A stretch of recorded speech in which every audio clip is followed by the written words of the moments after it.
On today's quick tip for Microsoft Bookings with Me, we're going to cover how you can create what is effectively a single use link for a booking. Now, there is no out of the box functionality within Bookings with Me that is going to allow you to create a single use booking, i.e., a booking that the very first time somebody uses it, it is no longer available. But using custom availability and some advanced options on a booking, you can create something that works basically the same. Now, creating a new booking, if I press the plus sign here and create a new booking, we're going to call this our single use booking. We'll leave all the rest of this the same as it is by default. And then what we're going to do is we're going to change under schedule customization. We're going to change use my regular meeting hours to use custom availability hours. Now, if we set this during a specific time frame, let's say it's tomorrow. Let's say it's the 17th of January.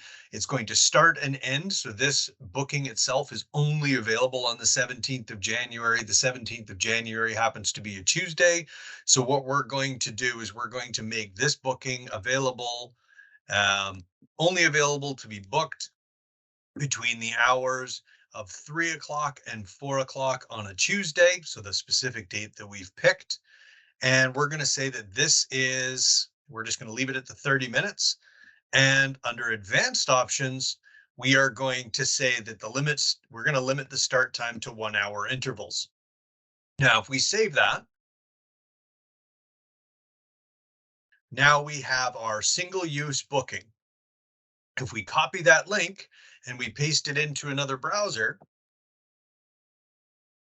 that's going to open up that specific booking for my booking page. If I continue as a guest, as somebody might do, I can see the fact that I'm using the single use booking. There's nothing available.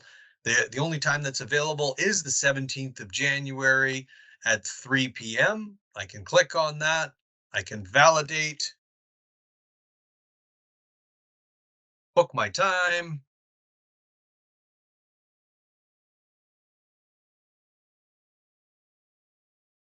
I'll get my verification code.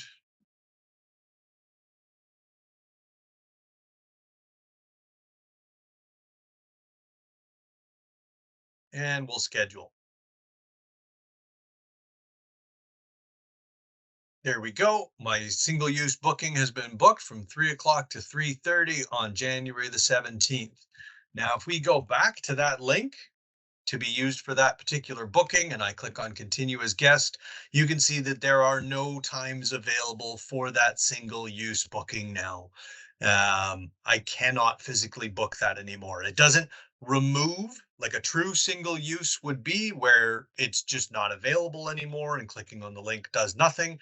But what it does do is effectively make this a single use booking, where as soon as someone books for the very first time, it has pulled all availability out and it can't be used to book further.